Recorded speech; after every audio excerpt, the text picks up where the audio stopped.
შენ გონია რომ ზე ჩვეულებრივი ვარსკვლავია, მაგრამ ესე არ არის. სამყაროს ვარსკვლავების 75%-ს წითელი ჯუჯები შეადგენენ. არასტაბილური და დაუნდობელი მნათობები, რომლებიც თავიანთ პლანეტას დამანგრეველი რადიაციით ბომბავენ. სიცოცხლისთვის აუცილებელ პირობებს მხოლოდ G-ტიპის ვარსკვლავები ქმნიან. ეს მშვიდი საყვარელი ყვითელი ვარსკვლავები მხოლოდ პოპულაციის 7%-ს შეადგენენ. მაგრამ ეს არ არის საკმარისი. G-ტიპის ვარსკვლავები, როგორც არის მზე, ძალიან ხშირად წყვილში გვევლინებიან. ანუ ყავს ტყუპის ცალი. ჩვენ მზეს კი მეწყვილი არ ყავს, ან აღარ ყავს. მზეს ტყუპის ცალი რომ ყოლოდა, მათი საერთო გრავიტაცია დედამიწას მოისტყორცნიდა სიცარიელეში და სიცივეში. ჩვენ მხოლოდ ერთი მზე გვჭირდებოდა. სიმულაციებში დედამიწის მსგავსი პლანეტების 91% ნადგურდება ასტეროიდებთან გამუდმებული შეჯახებების გამო. რეალურ სისტემაში კი ჩვენ იუპიტერი გვიცავს. მისი მასიური გრავიტაცია ამ ასტეროიდებს მტვერსასრუტივით ისრუტავს თავისკენ და არ აძლევს საშუალებას დედამიწას დაეჯახონ. იუპიტერის გარეშე დედამიწაზე სიცოცხლის განვითარების შანსი 0-ის ტოლი იქნებოდა. მილიარდობით წლის წინ დედამიწას შეეჯახა მარსის ზომის პლანეტა, თეია. ამ კატაკლიზმის ნარჩენებისგან შეიქმნა მთვარე. მთვარის გარეშე დედამიწა საკუთარ ღერძზე სტაბილურობას დაკარგავდა. კლიმატი ქაოსური გახდებოდა და შეუძლებელი იქნებოდა დედამიწაზე ცხოვრება. ასევე ასტეროიდი რო არ დასცემოდა დედამიწას, დიდი ალბათობით დინოზავრები ვერ გადაშენდებოდნენ და ჩვენნაირ ძუძუმწოვრებს შანსი არ გვექნებოდა ყოფილიყავით დომინანტი სახეობა. თქვენს გაჩენამდე 150,000-მა თაობამ გამოიარა. თითოეულ თქვენ წინაპარს უნდა გადაელახა ყველა საფრთხე და უნდა გადარჩენილიყო. ამას დაუმატეთ თქვენი მშობლების შეხვედრის ძალიან დაბალი პროცენტული მაჩვენებელი. ამას დაუმატეთ ბიოლოგიური ფაქტორი. 400 კვადრილიონი სპერმატოზოიდიდან ზუსტად ის და შეერწყმოდა კვერცხუჯრედს, რომელიც საბოლოო ჯამში თქვენ აღმოჩნდებოდით. მოკლედ რომ თქვათ, თქვენი არსებობის შანსი არის 10 ხარისხად 2 მილიონიდან 1. შედარებით რომ გავიგოთ, რამდენად დიდი რიცხვია ეს, ხილულ სამყაროში ატომების რაოდენობა უდრის 10-ის მე-80 ხარისხს. წარმოიდგინეთ მთელი სამყარო, რო გაავსოთ ქვიშით და შემთხვევით პრინციპით, აი ამ ძალიან მთელი სამყაროდან ქვიშიდან ერთი პატარა ქვიშის ნამცეცი ამოიღოთ, შემდგომ ჩააბრუნოთ, აურიოთ და ისევ შემთხვევით პრინციპით ისევ ის იგივე ქვიშის ნამცეცი ამოიღოთ და ეს ზედიზედ გაიმეოროთ მილიარდჯერ. ეს ხომ სასწაულის ტოლფასი დამთხევა იქნება? სწორედ ასეთივე სასწაულის ტოლფასი დამთხევა თქვენი დაბადება. უბრალოდ თქვენ უნდა გადავწყვეტოთ, ეს თქვენი დაბადება დამთხევა თუ სასწაული. მე ვარ ბასტო ფანტასტო და ჩემი დაბადება არის ერთ-ერთი ყველაზე დიდი სასწაული, რაც კაცობრიობას უნახავს. და როგორც მიხვდით, დღევანდელი ვიდეო იქნება თავიდან ბოლომდე დამთხევებზე. ესე ვთქვათ, სასწაულ დამთხევებზე. Pasto, fantasto, skalmananane too much me. ბევრი დამთხევა არსებობს რა. ერთ-ერთი დამთხევა არის, როდესაც პარანოიული დამთხევები რო აქვთ, ხო იცი ადამიანებს, მაგალითად, ერთი ჩემ ძმაკაც მქონდა რომ 22 დამსდევს რომ ესე იძახდა რა. და 22 დამსდევს რას ნიშნავს მეთქი და საათს არ უნდა გავიხედო, ის შუქნიშანზე ტაიმერი მოდის 20 რო ავხედა 22 არისო. საათს რო დავხედა 22 წუთი არისო, თუ 22 წუთი არის 22 საათი არის და ესე 22 დამსდევსო.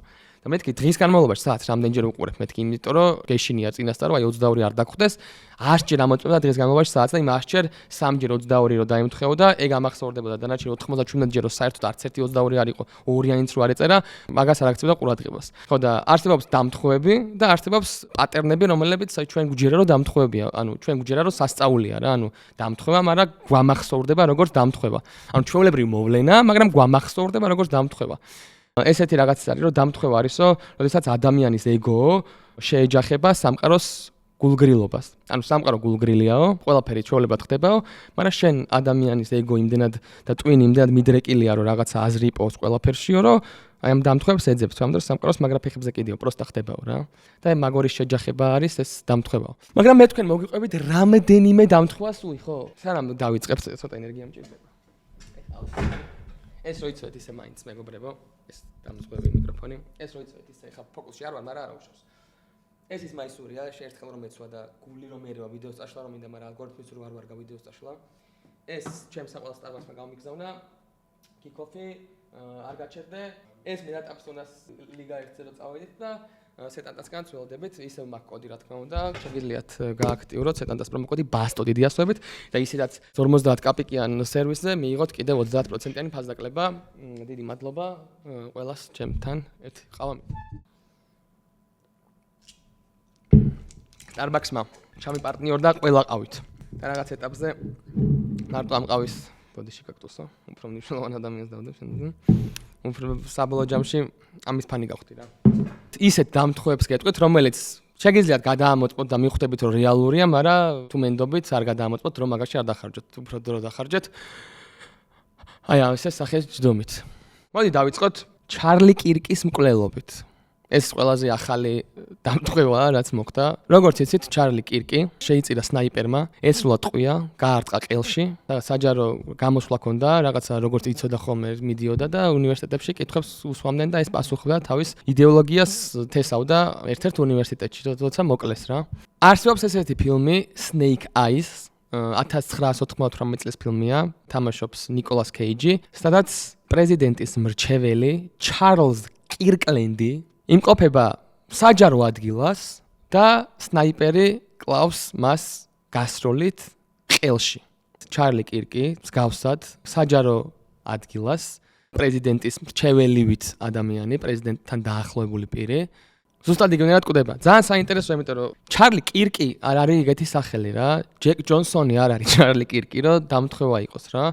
მოდი ესე ვთქვათ, რომ დამთხევაა, მაგრამ წარმოიდგინეთ ჩარლზ კირკლენდი და ჩარლი კირკი, ორივე პრეზიდენტთან დაახლოებული პიროვნება, ორივე საჯარო ადგილას, ორივე კვდება გასროლით ტყვეთ, რომელიც ხდება ყელში.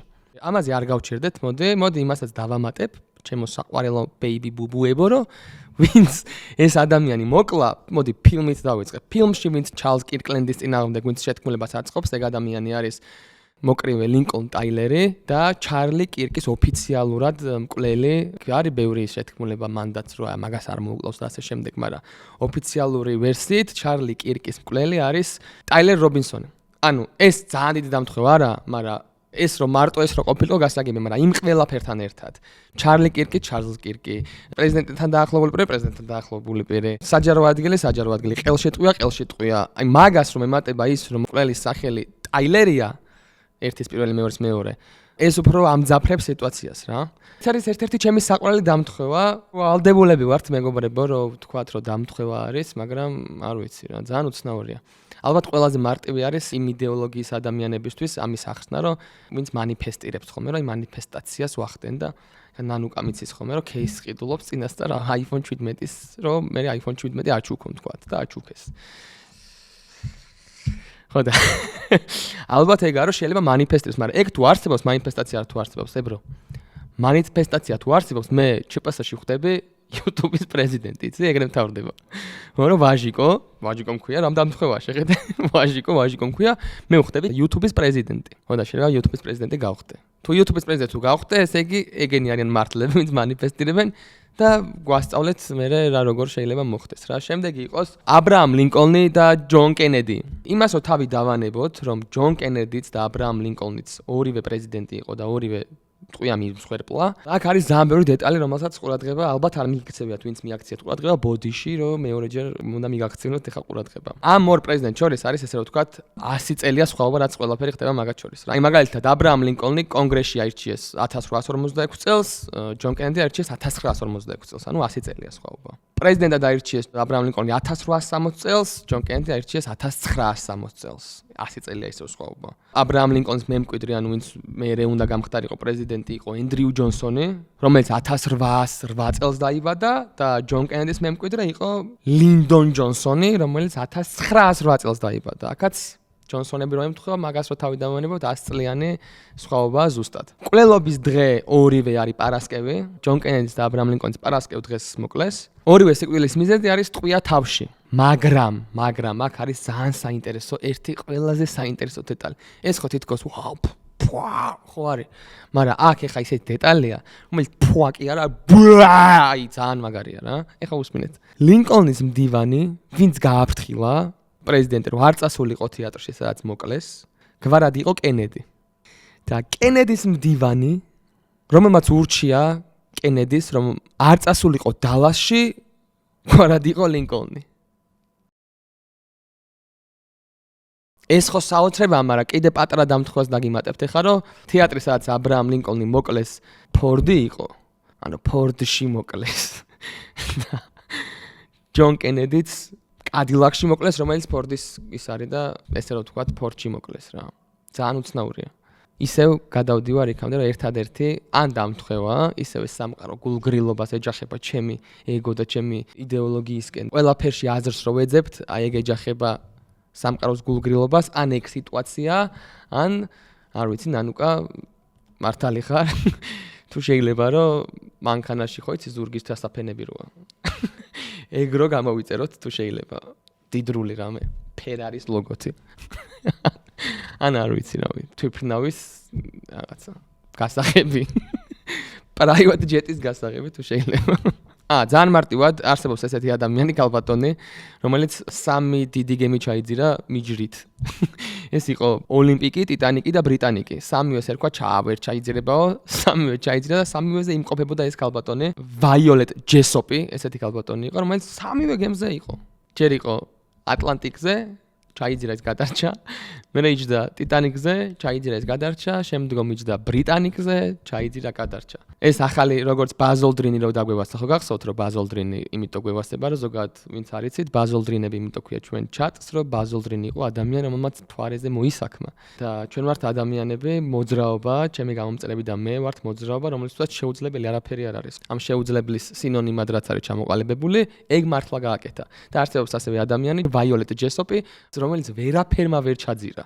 ანუ 3 უდიდესი გემი ჩაიძირა მის ფეხებს ქვეშ და თვითონ არ ჩაიძირა, ამიტომ ჩვენ ბიჭები ვართ ბაზოლდრინები და ქალბატონები თქვენ ხართ ვაიოლეტ ჯესოპები.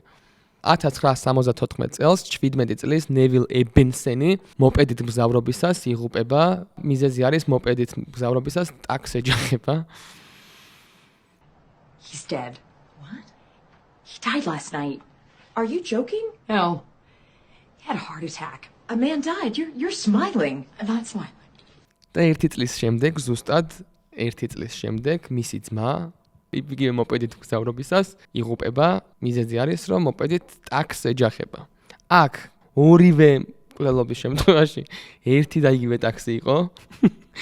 ერთი და იგივე ადამიანი მართავდა იმ ტაქს, რომელმაც ორივე ძმა იმსხვერპლა, მაგრამ უფრო საინტერესო არის რომ ერთი და იგივე მგზავრი ეჭდა. პირველად რომ მოხდა ეგ არის შემთხვევა, ავტოსაგზაო შემთხვევა, რომელსაც მსხვერპლი მოყვა და მეორე არის განზრახ ჯგუფური მკვლელობა და ჩემი აზრით მგზავრიც და ძღოლიც ორივე ციხეში უნდა იყვნენ ალბათ ჩასვეს რა.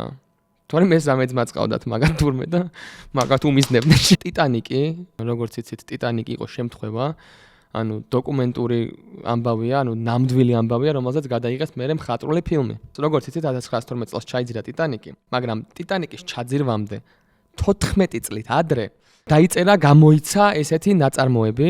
ამ წიგნს ერქვა ამაოება. ამ წიგნში იყო ასეთი გემი, რომელსაც ერქვა ტიტანი, სტატუსი ჰქონდა ჩაუძირავი.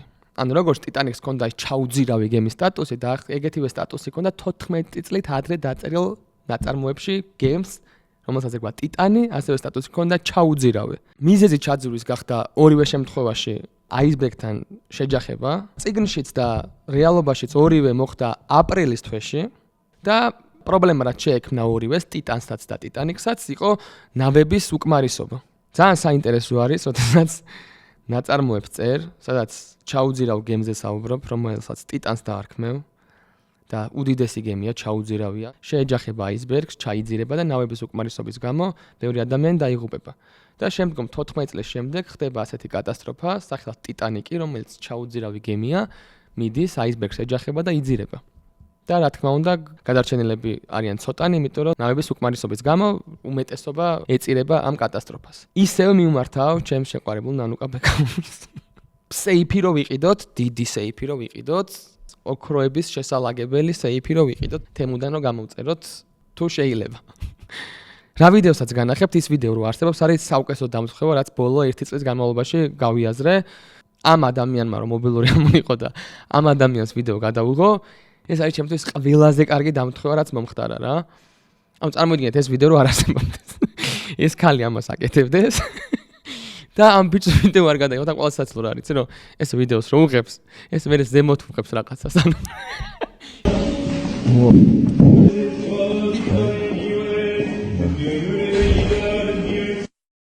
უღრმესი მადლობა, არ ვიცი ვინ ახარ ძმაო, დიდი ალბათობით რუსი ხარ და ერთადერთი რუსი ხარ, რომელსაც მადლობას გადაუხდი რომ ეს ვიდეო გამოამზირო და სოციალში და ჩემამდე მოიტანა რა. ესეთი დამთხვა არსებობს, ეს არ ვიცი რამდენად რეალურია, მაგრამ სადაც გადმოგუგლე ყველამ დამიდასტურა, რომ არსებობს ესეთი ისტორია იტალიაში. მეფე უმბერტო პირველის შესახებ, როდესაც მეფე უმბერტო რაღაც რესტორანს ეწვია, რესტორნის მეპატრონეს უმბერტო ერქვა, გაჭრილი ვაშლივით გავდა მეფეს ეს რესტორნის მეპატრონე. ზუსტად ერთნაირად გამოიყურებოდნენ. ეს რესტორანი ზუსტად იმ დღეს გაიხსნა, რომელ დღესაც მეფის კორონაცია შედგა, უმბერტოს კორონაცია როცა შედგა, უმბერტო როგორცაც მეფე ეწოდა მაგ დღეს გაიხსნა უმბერტოს რესტორანი, ვინც ცოლად მოიყვანა ორივეს ერთ და იგივე სახელი ერქვა, ანუ ერთი და იგივე სახელის ცოლი მოიყვანეს და როდესაც შეატყობენ ეს უმბერტო პირველს, რომ თავისი საყვარელი რესტორნის მეპატრონე გარდაიცვალა, მაქედან რამდენიმე საათში უმბერტო პირველიც გარდაიცვალა. ნანუკას მიმართო რამე. ნანუკა, ჩამაგე აფხაზეთისთვის პირსახოთი შლოპანცი. ზღვაზე მივდივარ. მეტი რა გავაკეთო ეხა. ეგრე თუ ხდება ყველაფერი რა გავაკეთო ძმა. ყველას, მოდი ცადოთ არ გინდათ, ერთი 10000 კაცი რომ მაგას გააკეთებ. მგონია რომ იმიტომ ახდა ბრიტანიკის ამბავი, იმიტომ ახდა ეგ ტიტანის ჩაძირვა, ყველაფერი იმიტომ ახდა მგონია რომ 20000 ადამიანმა წაიკითხა და სული შეეძრწა რა. და ჩვენ ეხა რამდენი ვარ? ჩვენ ვარ 19000 პლუს აგერ ორი კაცი მიყურებს 19002. 19002 ადამიანმა რომ ჩავაწყოთ, ზამბახ, 19002 ადამიანმა რომ ჩავაწყოთ ბიჭვინთაში მივდივართ დასასვენებლად, ჯანთაში შლოპანცები ჩავდოთ. პირსახოთი რამე ის უეჭველი რაღაც მოხდება რა. უმბერტოს თუ მოკვდა მეორე უმბერტოან ლინკოლნის იმას თუ, კაროჩი, რებიც ვიბაზრე, ეგენი თუ ხდება. რატო არ მოხდება ეს? ესე იგი, მე მაქვს საყიდელი ზურგის მასაჟორი Ferraris ბრენდის, სეიფი დიდი, private jet-ის ბრელოკი რამე, private jet-ის გასახებს სადაც მივაბავ და ჩანთას ვალაგებთ, კაროჩი 19000-ივე, სიმონ, რომ ჩემი jet-ით ჩავფრინდეთ ვაფშე. Community-ში ჩააგდეთ თქვენი ფოტოები ჩალაგებული ჩემოდნის. აფხაზეთშიც, ბიჭვინთაჩიც მივდივართ, აი შლოპანცები რაღაცები ჩააგდეთ. ვისაც დავიჯერებ, რომ მართლა იმაში მიდის, რომ დავიბრუნებთ აფხაზეთ და ჩემ private jet-ს ვიყიდი, 5 კაცს ავარჩევ და 5 კაცს აგიყვანთ jet-ით. მოკლედ იმაში რა ქვია, ბიჭვინთაში. საქართველოს ბანკის სკულაპში, როგორც იცით არის ტრივია, როგორც იცით ძალიან მიყვარს ინტელექტუალური თამაშები. სულ მაგას ვიძახი, კიდე ერთხელ გავიმეორებ რა. ძალიან წყინს, მაგრამ წარსულზე როგორ წყინდეს რამე, მაგრამ ძალიან გამიხარდებოდა ჩემი სკოლის პერიოდშიც, რომ ყოფილიყო ეგეთი რაღაცები, ჯერ აპლიკაციები და მობილურები ყოფილიყო, მაგრამ ამ აპლიკაციებში ჩაშენებული ყოფილიყო ისეთი საინტერესო და საკაიფო აპლიკაცია და add-on-ი თუ რა ქვია რა, რაღაცა extension-ი, თამაში, არ ვიცი რაც ქვია, როგორც არის ტრივია რა. ალბათ ყველა მიცით როგორ უნდა ითამაშოთ, რომ ყოველ დღე 5 ახალი კითხვა შემოდის და პასუხები უნდა გასცეთ, მე დაგვრეთ მომენტები ვარსკვლავში გადაწყვეტთ ასე შემდეგ. მაგრამ არ დაგავიწყეთ, რომ ვისაც სკულაპი არ აქვს, გადმოაწერინეთ თქვენი ლინკით, გადმოაწერინეთ, მოიწვიეთ და მაგაზეც ქულები დაგერიცხებათ. ძალიან მრავალფეროვანი და გულუხვი საჩუქრები არის განჯინაში, არ არის რაღაცა თმისამაგრი და კაქტუსი და ეგეთი რაღაცები არ არის, არის PlayStation-ი ბიჭებისთვის, ან რა ვიცი რატო მიჯნავ ესე, მაგრამ PlayStation-ი, Dyson-ი ბიჭებისთვის. გახსოვთ ხო კოაკოლის გათამაშებაში Dyson-ი რომ მოიგო 8 წლის ბავშვმა. კაროჩე ესეთი არჩევანი ქონდა რომ Spider-Man-ის ძალები, რა ვიცი, Batmobile და არ ვიცი რა, რაღაცა ჯადოსნური ჯოხი და Dyson-ის ფენი იყო და Dyson-ის ფენი მოიგო. ძალიან სამწუხაროა. როგორც იცით მეგობრებო, ავსტრალიაში აკრძალეს YouTube-ი, TikTok-ი, Roblox-ი, არ ვიცი, ყველაფერი აკრძალეს, სადაც მე შეიძლება გასახანი მქონოდა და ძალიან ვეწინააღმდეგები, ვემიჯნები ავსტრალიას თავიდან ბოლომდე. არა ავსტრალიურ კანონს არ შემოიყვანოთ საქართველოში მიმართავ, წინასწარ მოგმართავთ, ვისაც გაქვთ მაგის ძალაუფლება, რომ რაღაცა კანონები შემოიტანოთ, სადღაცაური კანონები შემოიტანოთ, ავსტრალიური და რუსული კანონი არა. როგორც იცით, ავსტრალია არის აღმოსავლეთით საქართველოსი და ჩვენი YouTube-ის გეზი არის მხოლოდ დასავლეთით. თუ ძალიან წრეს დავარტყავთ, ეხლა მივიღოთ ავსტრალიამდე, მაგრამ დასავლეთისკენ არა ავსტრალიფიკაციას YouTube-ის, არა ჩრდილოეთს, არა სამხრეთს, არა აღმოსავლეთს, ძირს კომპასები, სხვათა შორის ძალიან უცნაურია, რომ ერთ და იგივე სამყაროში ყავს ერთ ქვეყანას ყავს AI მინისტრი და მეორე ვიღაცა გვერდზე ბლოკავს, კრძალავს YouTube-ს. სხვათა შორის უცებ გეტყვით ავსტრალიაზე, ეგენიც კაი გულები არიან, ვიცოდეთ. ჩვეულებრივად მაღაზიაში შედიხარ, იყიდება კენგურუს ხორცი. ჩვენთან როგორც იყიდება ღორის გოჭის ხორცი, ეგრე იყიდება კენგურუს ხორცი. კენგურუ ხო იცით, კენგურუ, ჩვეულებრივი კენგურუ. მაგის ხორცი იყიდება. დაჟე იმასაც გეტყვით, რომ MasterChef-ში, ხო არის MasterChef ხო ნახე გაქვთ, რომ ბევრი ცილა როდეს ქათამი, ღორი, დროხა, ორაგული, სიბასი, ჭიჭინა. იქ პლუს კენგურუს ხორციცაა ჩვეულებრივი და კენგურუს მჭამელები მე ვერასდროს ვერ გადამიწყმეტენ რა ავკრძალო და რა არა. თუ შეიძლება, როცა რეკომენდაცია მოვა, ეს პასუხი დაუბრუნოთ. ასევე თემომჟავია ვიდეო ჩამიგდეს რომ ამბობდა რომ რაღაცა უადრეო მიგვიღესო და ეხაო მაგისმა პატრონებმაო დაავალესო რომ შეიძლება არ ეგრე უნდა ყოფილიყო და ეხა დედაჩემს დავრეკავ კითხავ თემომჟავიასთან თუ მიშლის ურთიერთობას